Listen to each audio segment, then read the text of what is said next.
All right, today we're going to be talking about pedigrees, and pedigrees are just kind of a way of making family trees and being able to track any sort of genetic trait through many generations in a family. So, for example, we could draw a family tree this way, and this just happens to be the family tree of the royal family in England. You can see up top here we've got Queen Elizabeth and her husband, Prince Philip, and they've got their 4 children, Charles, Anne, Andrew, and Edward. And then you can see some of the grandchildren and their spouses, and then even the great-grandchildren, Prince George and Prince Charlotte. When we look at pedigrees in science, instead of trying to bother with everybody's names and faces and making a tree that looks like this, we instead use some symbols to sort of make it look a little bit easier. So the symbols in pedigrees are pretty simple. If anytime you see a circle, like this one right here, we are looking at a female in the pedigree. And then so you can guess that anytime we see a square, that then is going to be a male. If you see a line that connects a circle to a square right in the middle here, what we're looking at is a marriage line. So this woman and this man have been married. If you ever see a line through a marriage line, that's a sad thing. That means that that couple at some point divorced. Now, some more happier stuff will be a line coming down out of a marriage line. And if this line is coming out of a marriage line, this is going to indicate that this couple had children. So if you can look, here's the wife and here's the husband, and you can kind of travel down here and see that they had 4 children. 1, 2, 3, and 4. Be careful, though. The other people that might be right next to some of their children are not their children. Notice this 4th son here got married to this woman over here, and it's a good thing that that's not one of the original couple's children, because then they would have been marrying brother and sister together. Ew. If you see a branched line coming out of a marriage line like this, that would indicate that there are twins. We don't see that as often in pedigrees. Whenever a symbol is sort of shaded in dark like this, that means that a person has the trait that we are trying to track in a pedigree. And most of the time in pedigrees, we're trying to track particular traits, and quite often it would be some diseases or something bad, and people in a family are trying to figure out if there's a possibility that they could have a kid with that kind of trait. An empty symbol then would indicate that the person does not have the trait that we are tracking. So what does a half shaded in symbol mean? A half shaded in symbol, like this one right here, means that we know that this person is a carrier or is heterozygous, meaning that they've got 2 different alleles for whatever trait we're talking about. But we have to be careful. Just because somebody isn't shaded in doesn't mean that they can't be a carrier. We don't always know whether or not people are heterozygous. Remember when we talked way back in the beginning about people who are tongue rollers and not tongue rollers and stuff, and you had to sort of put a question mark for your other, your second allele. If somebody shows a dominant trait, we don't always know whether they are heterozygous or homozygous. Anytime a square or a circle itself has a line through it, like this guy does right here, it means that they have died. All right, so let's try to take a look at a pedigree that's been made for a family and try to figure out their genotypes based on what we know about the trait. So let's look up top here. You can see I've given you a key. And we know that the dominant trait here is being tall. And anybody who is tall will not be shaded in. And then anybody who is short, which is the recessive trait, will be shaded in. So we're tracking being short here. And what we can do is, based on these traits, we should be able to fill in the genotypes of some of the people on the pedigree. The people we can always fill in easy are anybody who shows a recessive trait, because we know if somebody shows a recessive trait, then their genotype must be homozygous recessive. In other words, these people who are shaded in here, because they're short, the only way they can be short is if they have the genotype of little t, little t. So go ahead and write and fill in on your pedigree on your paper that both of the males on this pedigree have a genotype of little t, little t. So what about the mom? Do you think we could figure out her particular genotype? Well, let's think about this. She's tall, so we know she's going to have at least 1 capital T.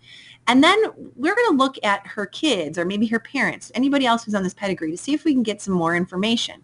Now, we know that this woman has 1 big T because she's tall, but we're not sure about the second letter. But let's look at her child. Her son has 2 little t's. If this son has 2 little t's, he must have gotten one of these little t's from his dad. But we know he must have gotten his other little t from his mom.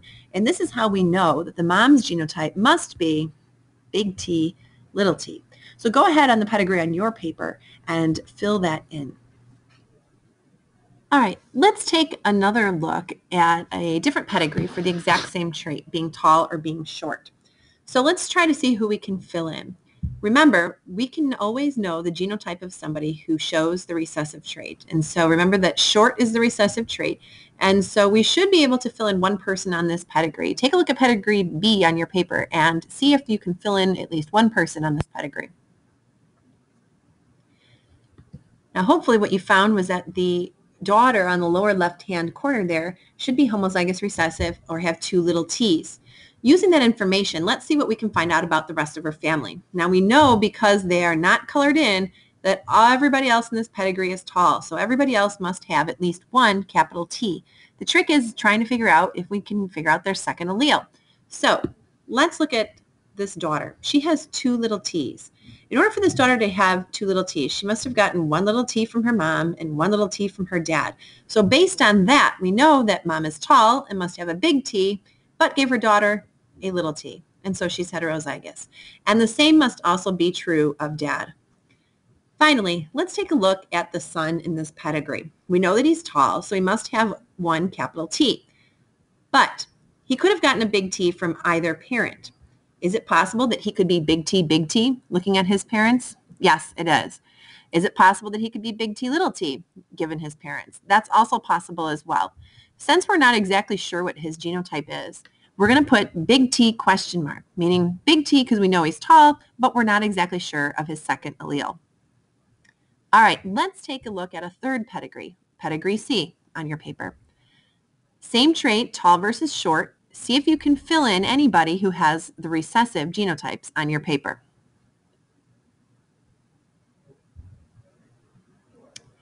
All right, now based on these two people having homozygous recessive genotypes, let's see what we can figure out about anybody else who's in the pedigree.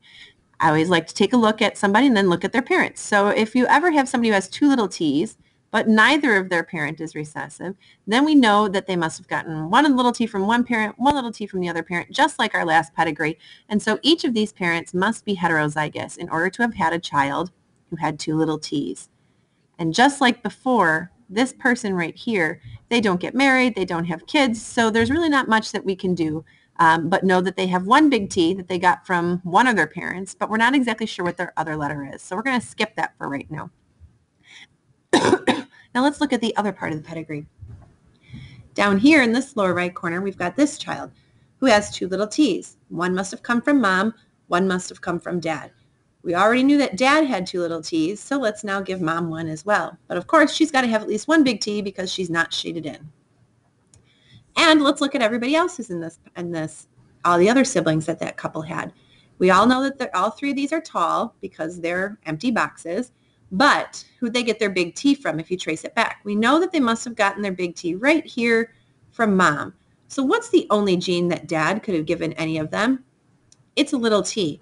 So we know that all of the other children down here must all be heterozygous.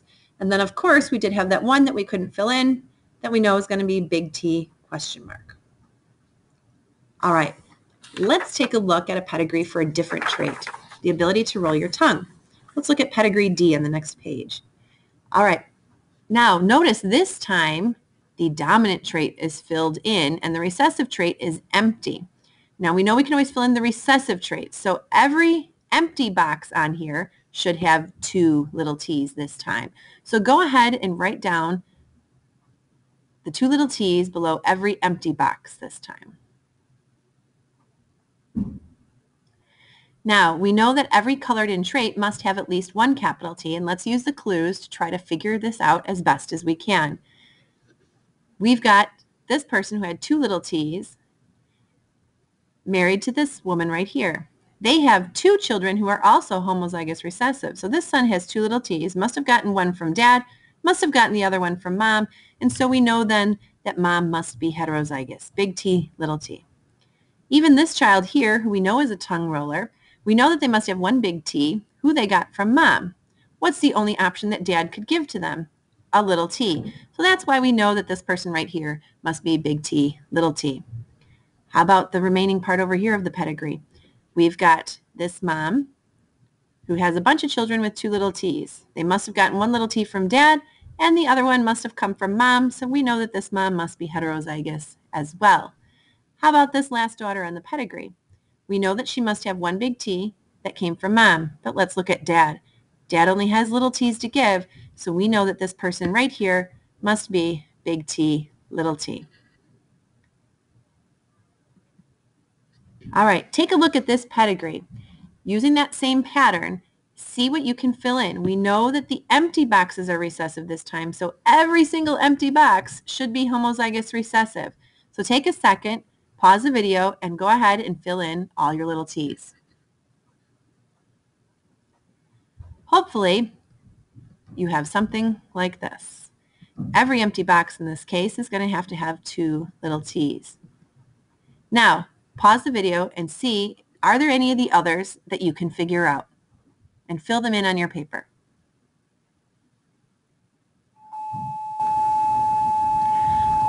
Okay, let's go ahead and see what we could fill in. We know there are some that we could not figure out and some that we could. Hopefully, you got all of this correct. Moving on to pedigree F. Pause the video, see what you can do.